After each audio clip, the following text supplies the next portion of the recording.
Coming up on this edition of the Newsfeed. Coming up on this edition of the Newsfeed. Coming up on this edition of the Newsfeed.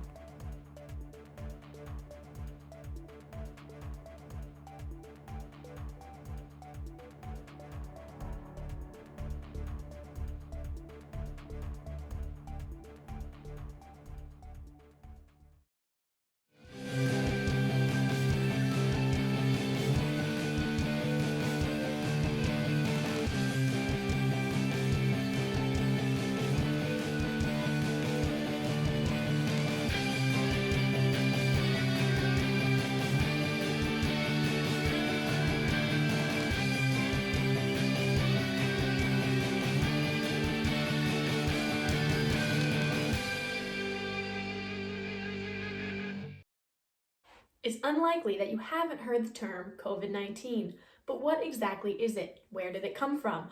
Here's a brief overview of how the animal-borne disease has turned into the largest international pandemic in decades. COVID-19, an abbreviation for coronavirus disease 2019, is a new strand of an old virus.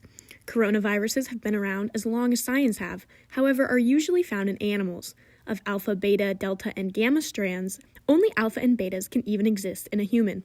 COVID-19 is 80% similar to SARS, a known beta coronavirus originating from bats. While many speculate, however, COVID-19's origin is not definitively known. The term coronavirus is attributed to the bacteria because under a microscope it looks as if it has a corona, or crown. The novel coronavirus that the world is facing today was first discovered in Wuhan, China, this past December. Today, it is attributed for over 30,000 deaths of 700,000 reported cases throughout the world. The first death was reported January 11th. China quarantined Wuhan within the month, and by January 30th, the World Health Organization declared a public health emergency of international concern. The United States declared the pandemic a national emergency on March 13th. Medical healthcare professionals are on the front lines of this battle. There will be decisions that we make, such as who gets a ventilator and who doesn't. That's for the COVID patients.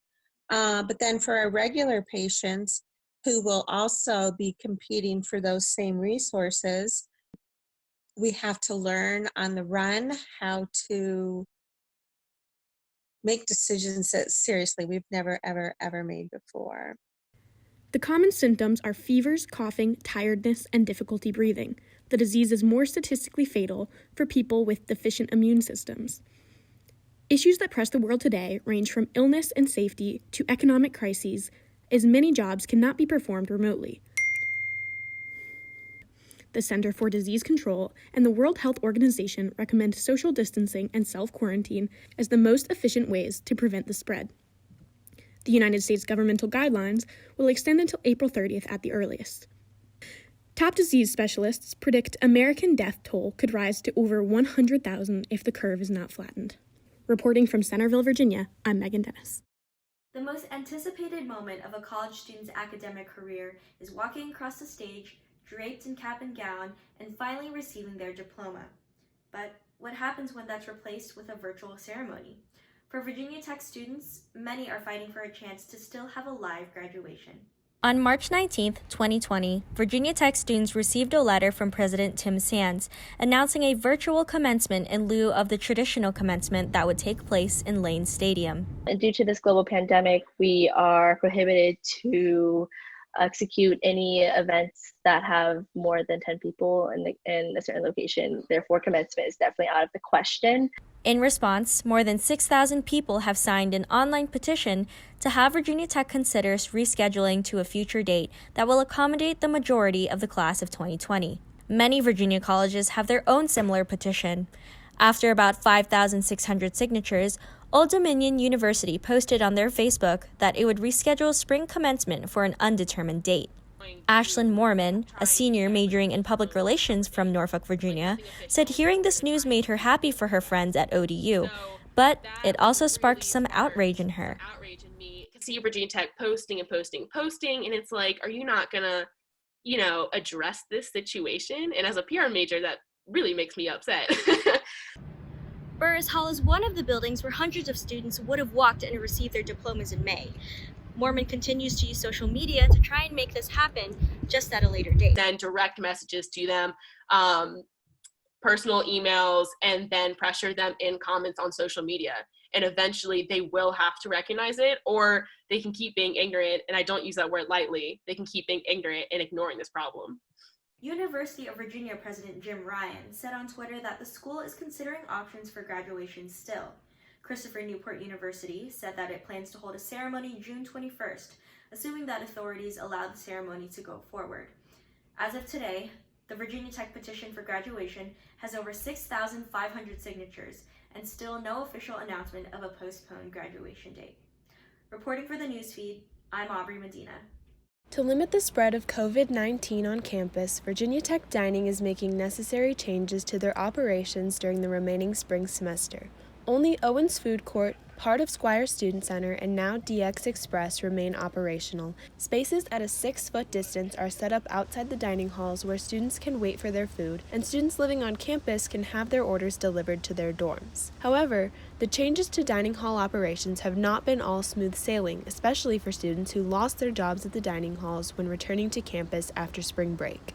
Former dining employee Benjamin Hayes said that he relied on working in the dining halls and that the way they worked around your class schedule helped him and other student employees.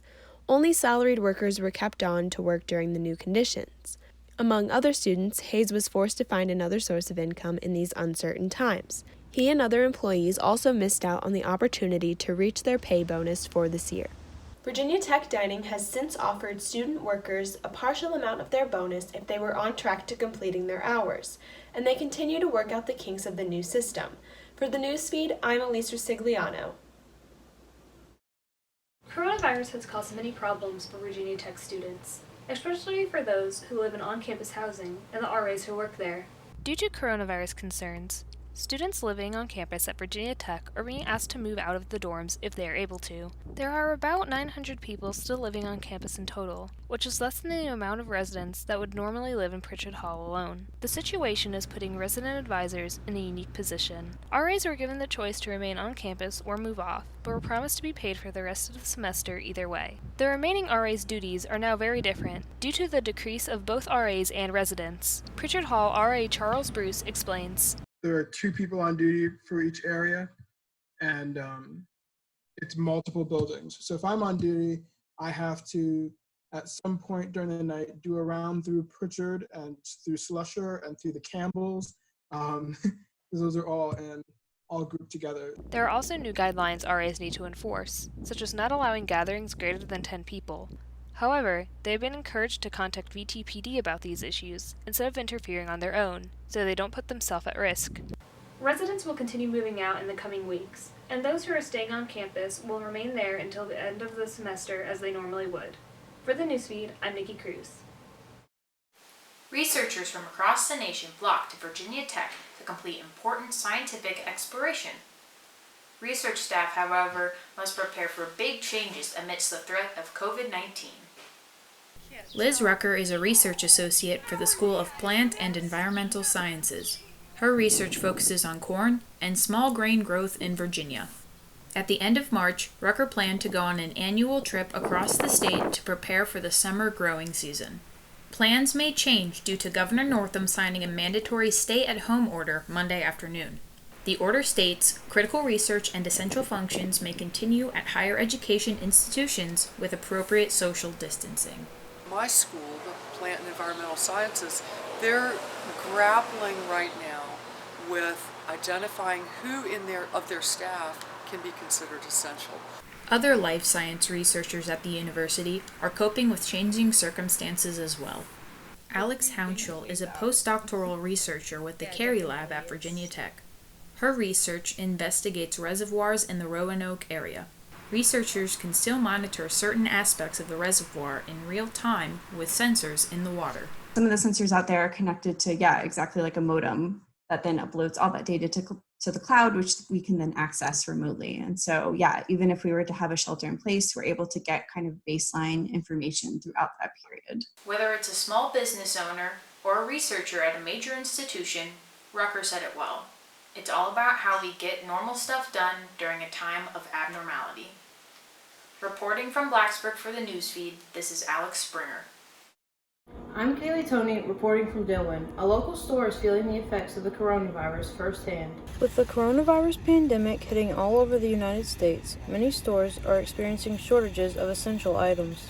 There are many uncertainties about coronavirus that has led to panic buying, making empty shelves the new normal. Basic items like milk, eggs, water, and toilet paper are hard to come by now.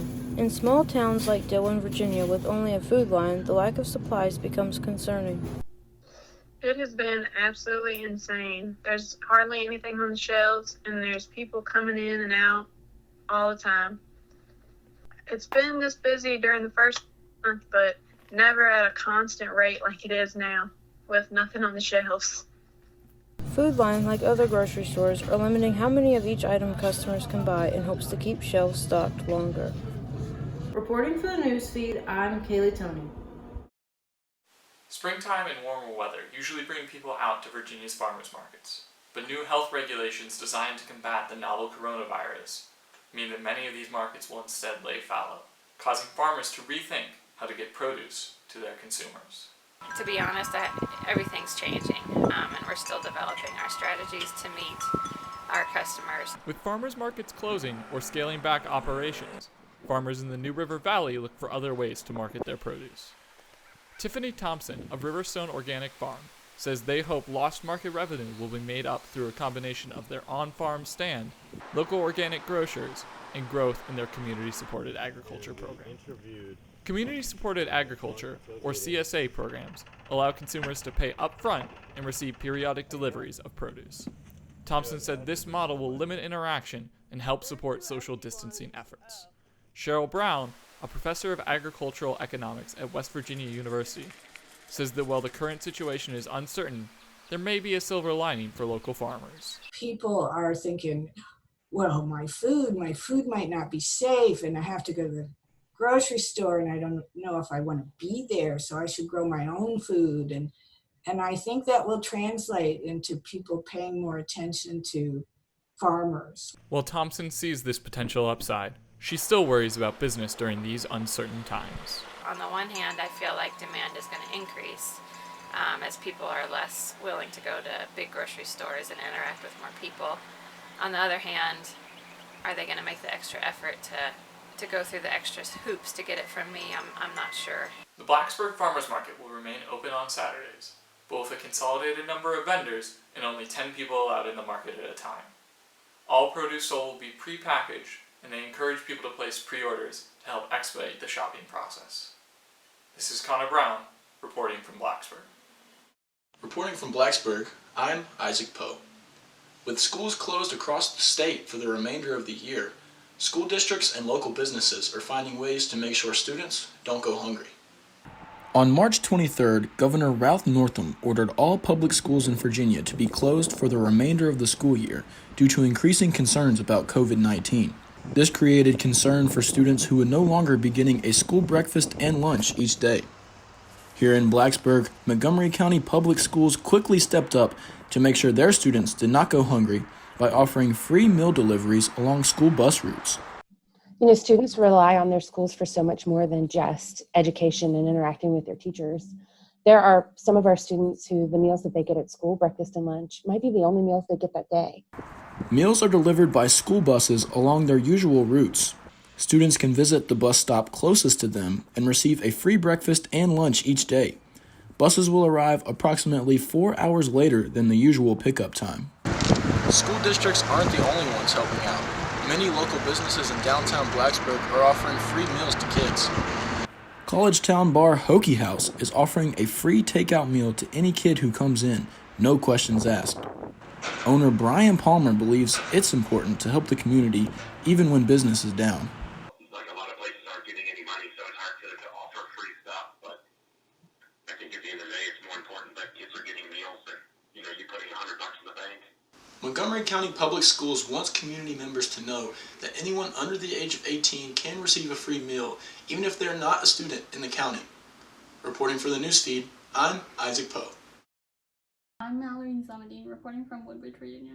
Just today, March 30th, the governor of Virginia has mandated a stay-at-home order for all Virginians, requiring them to not leave their house unless they're seeking medical attention or buying groceries, but some Virginians are still finding a way to go get outside and exercise. Amid the chaos of the coronavirus pandemic, hiking has become a popular activity since the outbreak.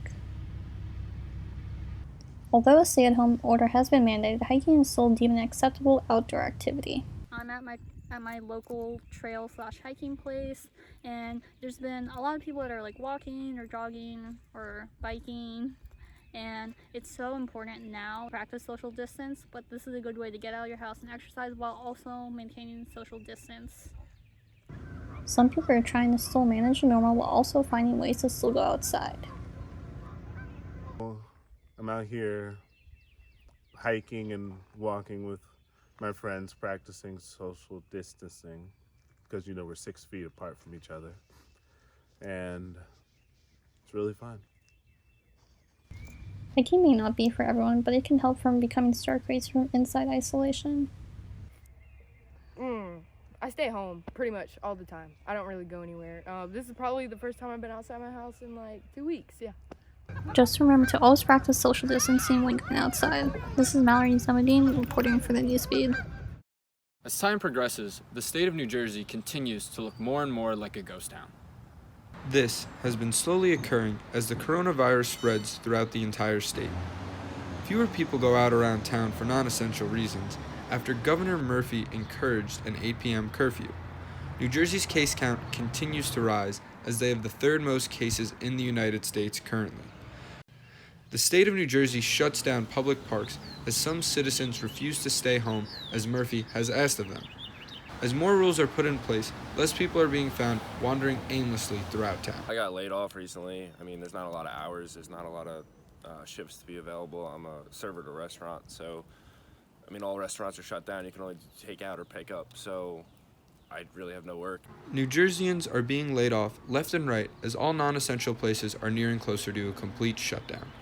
Murphy hopes that the citizens of New Jersey will make the state safer for everybody by staying at home as much as they can. Governor Murphy cannot emphasize how important this is enough. Reporting for the Newsfeed, I'm Nico Naha.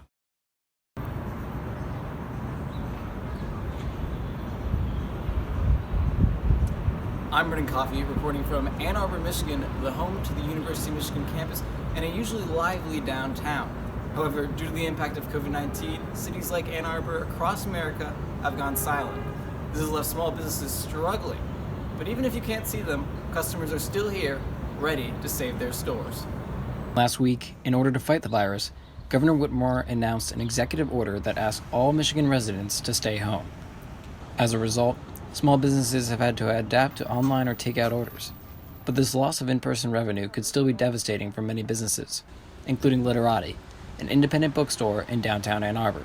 For Ann Arbor residents and Michigan students like Michelle Scrizzy, the shop is something special. They have an old typewriter, which is not something you see a lot these days, and people write poetry and quotes on it, and the staff will pick their favorite ones and hang them up in the store. So it just has a very unique and personal vibe, which I haven't seen in other bookstores. When in-person operations ended, the store quickly shifted to online orders, offering just $1 shipping to anywhere in the country. Ordinarily, 5 to 10 online orders were expected, but after the offer, Literati received over 800 orders. However, the influx of orders wasn't going to be enough to keep the store alive. Last week, the owners of Literati put out a note asking for immediate support, saying they were running out of cash to pay our rent, utilities, payroll, and make sure we have enough cash on hand to reopen once we make it through. They started a GoFundMe as a last resort and asked for $100,000. In just 2 days, they surpassed their goal. In an announcement, the owners called this the most emotional process of our professional lives. We couldn't be more grateful. The campaign successfully raised $110,000 in donations in 4 days, ensuring that Literati will reopen when the crisis ends, making this success story one for the books. Reporting from Ann Arbor, Michigan, I'm Brendan Coffey. As the coronavirus continues to keep people in their homes and out of social gatherings of 10 or more people, the animals at the Montgomery County Animal Care and Adoption Center are also feeling the effects of the COVID-19 in the New River Valley. it's really important to keep social distancing between workers and animals apart. So that's why things of that sort, pet resorts, different animal rescues, that kind of thing, need to reduce hours for workers, not only to protect the workers, but everyone they come in contact with, because animals can still harbor the virus. It doesn't matter that they can't get it, they can still have it in their nasal cavities, that kind of stuff, that can give it to workers. Just like many businesses, the Montgomery County Animal Care and Adoption Center has restricted the amount of people who are able to come into their facility, including volunteers who take the dogs that have not yet been adopted on walks. These changes have not only been difficult for the animals, but also for people who could use a furry friend at home in quarantine. I'm very happy that I have my pet because I have that continuous company with me. Even when I'm sitting in the kitchen and I'm cooking, he's there. It's really great for mental health. And just kind of like just being happy and knowing that you always have a furry friend right near you whenever you need it. As people continue to stay in their homes, they just may be convinced that a furry friend is what they need. This has been Maya Sampson reporting. Reporting from Roanoke, I'm Emma Leonard. The coronavirus has changed the way we do everyday things, especially shopping. The coronavirus has now taken the entire world by storm and stopped everyone in their tracks. But the world doesn't stop turning, and people still need access to everyday necessities like food, water, and in a time like this, cleaning supplies. Of course, with COVID-19 keeping people indoors, people are turning to the internet to get what they need. But this doesn't always come in the form of traditional online shopping. Many grocery stores are providing pickup options, where customers can pick out what they want online and have it ready for them when they get there. We do like the pickup, so we don't like have to have as much contact being like in the store. And so like we just like order it online and then like pull up and like I guess it notifies you that you're there. And then they like bring it out to you, so we don't do as much like in-store shopping. According to e-commerce reports, there's been an upward trend in essential categories like food and health, and a downward trend in items that are considered non-essential, such as clothing and games. But that doesn't rule out non-essentials entirely. With all this extra time inside, people are also turning to online shopping as a pastime, making a package in the mail their next thing to look forward to. Reporting from Roanoke, I'm Emma Leonard. And that will wrap up this edition of the Newsfeed. If you have a story idea for the Newsfeed, let us know. Send us an email at thenewsfeednrv@gmail.com. And as always, you can also connect with the Newsfeed on Facebook and Twitter. Thanks for watching. I'm Aubrey Medina. And I'm Isaac Poe.